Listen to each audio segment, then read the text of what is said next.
देखिए, जब बॉलीवुड वाली एनिमल जैसी फिल्में रिलीज कर रहे थे तब पूरी भोजपुरी इंडस्ट्री ये जानने में परेशान थी कि अक्षरा सिंह के पेट में पवन सिंह का कितने महीने का बच्चा था। जब बॉलीवुड अटल बिहारी वाजपेयी पर फिल्म बना रही थी तब भोजपुरी इंडस्ट्री इस खोज में था कि पवन सिंह की पत्नी ज्योति सिंह सिगरेट किससे मंगाकर पीती थी और कौन से ब्रांड का सिगरेट पीती थी। इतना ही नहीं, जब बॉलीवुड में 12th फेल जैसी फिल्में बन रही थी, 12th फेल जैसे फिल्में 38 दिन में 52 करोड़ की कमाई कर रही थी, तब हमारे भोजपुरी इंडस्ट्री वाले ये जानने में परेशान थे कि लड़की की ढोड़ी में कौन सा बियर डालकर पिएंगे तो उम्र बढ़ जाएगी। मतलब एक तरफ जहां बॉलीवुड वाले एक से बढ़कर एक नई नई फिल्मों पर काम कर रहे थे, जहां बॉलीवुड के डायरेक्टर ये सोचने में परेशान थे कि दर्शकों को क्या ऐसा दिखा दिया जाए कि मजा आ जाए, वहीं पूरी भोजपुरी इंडस्ट्री एक से बढ़कर एक अश्लील खोज करने में परेशान थी। और इन दिनों अगर भोजपुरी इंडस्ट्री में कोई नया विवाद चल रहा है, कोई नया मुद्दा चल रहा है, तो वो है डिम्पल सिंह और खेसारी लाल यादव का। पूरी भोजपुरी इंडस्ट्री ये जानने में परेशान है कि डिम्पल सिंह को अचानक से क्या हो गया है कि वो खेसारी लाल यादव के साथ नजर आने लगी हैं। अब इससे आगे ना कोई कुछ सोच पा रहा है, ना कोई बढ़ पा रहा है और ना ही किसी के दिमाग में कोई नई चीज आ रही है। फिल्मों और गानों पर किसी का कोई ध्यान नहीं है और ना ही किसी को इस पर बात करनी है। किसी को इस बात से मतलब ही नहीं है कि दर्शकों को क्या कुछ अच्छा दिखाया जाए, दर्शकों के लिए क्या कुछ नया लाया जाए। किसी भी भोजपुरी इंडस्ट्री के मेकर्स को इस बात की चिंता नहीं है कि दर्शकों के सामने क्या कुछ नया परोसा जाए। और भोजपुरी इंडस्ट्री का हाल तो ये है कि नया लाने के नाम पर इस इंडस्ट्री में हर 2 महीने के बाद किसी एक व्यक्ति का एमएमएस वायरल होता है, तो किसी की कॉल रिकॉर्डिंग वायरल होती है।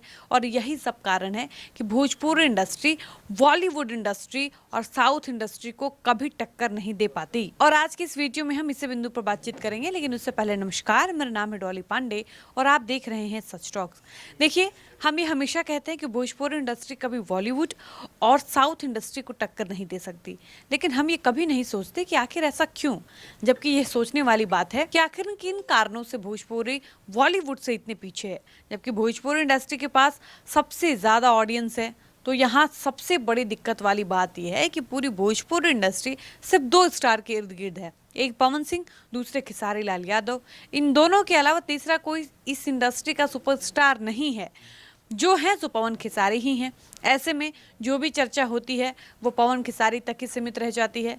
कोई भी गाना हो या इनकी फिल्म हो, इनके विवादों की चर्चा हो या कुछ भी हो, सब इन तक ही सीमित रहता है। अब यहाँ होता यह है कि पवन खेसारी का विवाद अगर समाप्त भी होता है तो अब पूरी भोजपुरी इंडस्ट्री की टारगेट जो है वो डिम्पल सिंह हो जाती हैं और फिलहाल वही हाल है। ऐसे में इस इंडस्ट्री की स्थिति देखने के बाद मुंह से बस यही निकलता है कि भोजपुरी इंडस्ट्री का जड़ ही विवाद है। अगर विवाद ना हो तो इस इंडस्ट्री का कोई मतलब ही नहीं है। यहाँ के लोगों को रोज नए नए एक से एक विवाद सुनने और देखने को ना मिले तो इस इंडस्ट्री के दर्शकों का खाना नहीं पचता है, रात में अच्छी नींद नहीं आती है। इस इंडस्ट्री की हालत ये है कि इंडस्ट्री को कवर करने वाले यूट्यूबर जब तक ये पता न लगा लें कि डिम्पल सिंह का बॉयफ्रेंड कौन है, अनुपमा बिक्कू का ब्रेकअप क्यों हुआ, अक्षरा सिंह शादी क्यों नहीं कर रही, तब तक इनको चैन की नींद नहीं आती है। और इसके बावजूद भी यहाँ के लोगों को चाहिए कि भोजपुरी वाले भी स्त्री 2 जैसे फिल्में रिलीज करें। लेकिन इस इंडस्ट्री की जो हालात है वो देखकर तो यही लगता है कि ये इंडस्ट्री अब धीरे धीरे पॉर्न इंडस्ट्री में तब्दील होती जा रही है, क्योंकि यहाँ फिल्मों से ज़्यादा तो लोगों के एमएमएस वायरल होते हैं।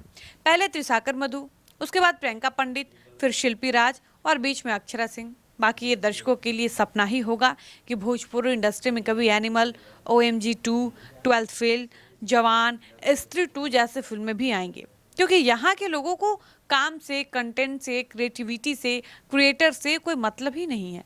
यहाँ के लोगों का इंटरेस्ट तो ये जानने में है कि सोना पांडे और तूफानी लाल यादव के बीच कितनी बार शारीरिक संबंध हुआ था। यहाँ के लोगों को ये जानने में रुचि है कि क्या पवन सिंह और डिम्पल सिंह के बीच कुछ गड़बड़ चल रहा है। ऐसी सोच और ऐसी मानसिकता रखने वाले लोग जीवन में कभी आगे नहीं बढ़ सकते और ना ही ऐसे लोगों की इंडस्ट्री ग्रो कर सकती है। बाकी आपका इस पर क्या राय है, आप मेरी बात से कितनी सहमत हैं, अपनी राय कमेंट बॉक्स में ज़रूर लिखकर बताइएगा। वीडियो को समाप्त करते हैं, मिलते हैं ऐसे ही किसी खास और नए वीडियो के साथ। तब तक मुझे इजाज़त दीजिए, धन्यवाद।